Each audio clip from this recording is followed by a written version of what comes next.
e hoje conversaremos sobre os lidos e também sobre os assistidos de novembro de 2021. E uau, final de ano chegou! Não sei vocês, mas eu tenho a impressão de que esses 2 anos, eles tiveram a sua noção de tempo muito afetada. Parece que 2019 foi ontem. Bom, em novembro não foi um mês aí que eu li tanto, até porque fim de ano vocês sabem como é.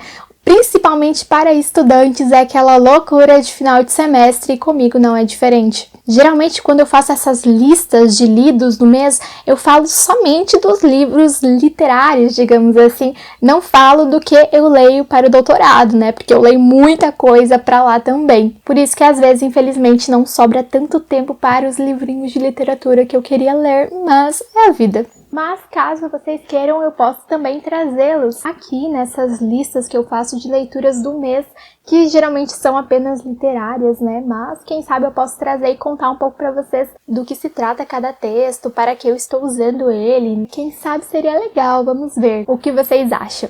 Vamos lá, o vídeo de hoje será dividido em 2 partes. Na primeira eu falarei todos os livros, contos, enfim, coisas que eu li. E a segunda parte será destinada a filmes, séries que eu assisti. E vai estar marcado aqui na minutagem, para vocês passarem para frente ou voltarem caso queiram. Não se esqueçam de curtir o vídeo se vocês gostam desse conteúdo para ajudar o canalzinho a crescer. E vamos começar! A minha primeira leitura do mês foi A Lua no Terreiro. Eu adorei esse livro, é de uma autora nacional, a Maria Dolores. Eu me surpreendi positivamente com ele. Ele trata desse contexto da pandemia e tudo mais, então eu acredito que eu consegui me identificar muito com ele por isso. E já a resenha dele aqui no canal, também vou deixar os links dele ali na descrição, porque ele está disponível gratuitamente para os assinantes do Kindle Unlimited. É um livro não tão curto, ele tem 230 páginas mais ou menos, porém eu li ele em uma semana e pra mim é meio difícil ler um livro em uma semana, porque eu gosto mesmo de aproveitar a leitura, não faço aquela leitura dinâmica quando se trata de texto literário. Porém eu não consegui parar mesmo, eu li muito bem o livro, me dediquei a ele, mas fiquei presa à história de uma forma que eu tinha que saber o que aconteceria, até porque é uma história que se passa em um lugar que me retoma muitas coisas, então eu gostei muito desse livro, eu recomendo para quem quer ler mais literatura nacional e literatura contemporânea, pois afinal esse livro é um lançamento. E agora saímos de um lançamento para um livro super antigo, que é O Mistério dos MMM, publicado em 1975 pela primeira vez. Esse é um romance policial, mas ele não é qualquer romance policial, porque ele é escrito por 10 autores brasileiros que eram grandes autores de sua época. Entre eles, observem, Jorge Amado, Antônio Calado, José Condé, Orígenes Lessa, Diná Silveira de Queiroz, Herberto Salles, Viriato Correia, Raquel de Queiroz, Guimarães Rosa e Lúcio Cardoso. Mas como assim todos esses autores no mesmo livro? Bom, o livro ele é composto por 10 capítulos e cada um desses autores escreveu um capítulo. E é legal porque eles não combinavam o que cada um iria escrever. Basicamente, um escrevia o capítulo e aí o outro lia e tinha que dar continuidade tentando desvendar as artimanhas, os enigmas que era colocado pelo autor anterior. Eu gostei muito dessa leitura, achei muito interessante a forma como ela foi construída e a gente consegue identificar ali as características de cada autor. Por exemplo, muitos autores foram deixando vários enigmas para que o próximo respondesse. Aí veio o Guimarães Rosa e fez uma retomada, botou ordem na galera, então foi muito divertido. Esse é um livro bem curtinho, tem cerca de 140 páginas e eu li ele porque eu vou escrever um artigo sobre ele com a minha amiga, então já estou bem ansiosa por essa escrita porque já surgiram várias ideias durante essa leitura, que não deixa de ser um processo ali de escrita criativa, porque eles tiveram que trabalhar muito com a imaginação. Além de imaginar o que se escreveria, eles também tinham que imaginar o que os seus colegas queriam escrever para dar essa continuidade de forma profícua. Ainda não há resenha desse livro aqui no canal, eu pretendo fazer a resenha depois que eu escrever o artigo, mas a resenha de um outro livro aqui que se chama O Mistério, que foi escrito antes desse, que é considerado o primeiro romance policial do Brasil. E ele passa por um processo bem parecido. Inclusive, esse livro é uma homenagem àquele. Aquele contou com 4 autores também brasileiros e também autores bem importantes para a sua época que escreveram em conjunto. Inclusive, um deles está aqui, que é o Viriato Correia. E aí, quando esse livro foi escrito, os outros 3 autores já haviam morrido. Por isso que esse é uma homenagem. E o primeiro capítulo desse daqui, O Mistério dos M&M's, é escrito pelo Viriato Correia em homenagem, então, aos seus colegas de O Mistério. Confiram a resenha de O Mistério porque ficou bem legal e eu também publiquei um artigo recentemente sobre O Mistério. Vou deixar o link para quem quiser ler ali na descrição também. Bom, aí outro livro que eu, na verdade, dei continuidade e ainda continuarei lendo é o livro Memórias de Adriano. Então, esse livro, ele vai retratar um período muito importante na história e a autora vai escrever ele como se fosse um livro escrito pelo imperador Adriano, como se fosse um livro de memórias que ele está escrevendo para alguém, contando os maiores feitos da sua vida, sua história, acontecimentos brilhantes, porque nós sabemos que a vida dele foi marcada por grandes fatos, grandes conquistas e tudo mais. Porém, ele é um livro que ele é, de certa forma, difícil de ler, porque você não consegue sentar e ler de uma vez só. Você precisa de tempo para digerir. Também você vai acabar procurando alguns fatos históricos na internet para entender melhor o funcionamento dele. Mas está sendo uma leitura interessante, apesar de não ser uma leitura leve e nem ser uma leitura fácil, muito menos rápida. Creio que eu vou terminar ele nesse mês de dezembro, é o meu desafio aí. Outro livro que eu também estou lendo, não tenho ele aqui em mãos, é o livro Cinematógrafo de Letras, da Flória Susequinde. Eu estou lendo ele para o doutorado, mas eu creio que esse livro pode ser lido por outras pessoas também que tenham interesse pela época ali da virada do século XIX para o XX, sobretudo aqui no Brasil, para estudar contextos acerca da modernidade. Por isso que eu estou comentando sobre ele aqui com vocês, porque como eu falei no início do vídeo, eu não comento muito sobre as minhas leituras do doutorado, mas eu estou achando super interessante, porque ele também traz vários fatos históricos. Por exemplo, eu não sabia o que era um gramofone, foi aprendendo nesse livro, vários artefatos modernos, o pensamento dos escritores modernos, como a literatura começa a mudar também, porque nesse momento foram inseridas várias coisas da modernidade nela, então essa escrita é modificada. Estou achando super legal o livro também, e eu creio que eu também vou terminar ele agora em dezembro de 2021, porque o meu grupo de estudos do doutorado está lendo esse livro, e o último capítulo é agora para dezembro, então eu tenho que terminar. Depois eu fiz mais 2 releituras, na verdade, de 2 contos. O primeiro deles foi o conto O Mistério no Trem Fantasma, de autoria de Valêncio Xavier, um autor paulista / paranaense, porque ele nasceu em São Paulo, mas viveu a maior parte da sua vida em Curitiba, capital do Paraná. Ele já faleceu, mas ele deixou uma vasta obra e, infelizmente, é pouco conhecido. E eu adoro esse conto dele, porque eu gosto muito desses contos mais insólitos, digamos assim, que trazem uma camada de sobrenatural. E esse conto, melhor ainda, porque ele é baseado em uma história real que aconteceu em Curitiba, capital do Paraná, em um parque de diversões.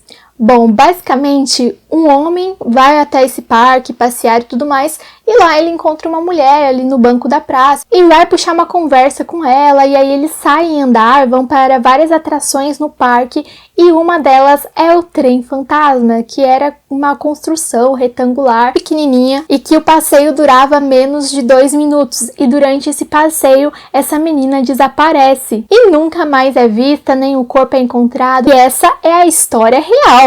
E aí o Valêncio Xavier vai trabalhar com essa história real dentro de um conto muito completo, muito bem escrito e que vai trazer ali várias possibilidades para o leitor. E é engraçado que tem uma coincidência que essa história aconteceu no mesmo dia que um homem pisou na Lua. Há um vídeo aqui no canal que eu contei bem detalhadamente esse caso, eu vou deixar o link ali na descrição, também ao final do vídeo, mas vale a pena conferir o vídeo. Eu também fiz uma pesquisa, trouxe algumas imagens, ficou bem legal. E por fim, outro conto aí que eu reli foi o conto A Presença, de Lígia Fagundes Telles, que é autora incrível. Eu adoro a Lígia, adoro os contos dela, ainda não tive a oportunidade de ler os seus romances, mas os contos são perfeitos. Eles relembram muito Edgar Allan Poe, um pouco de Machado de Assis.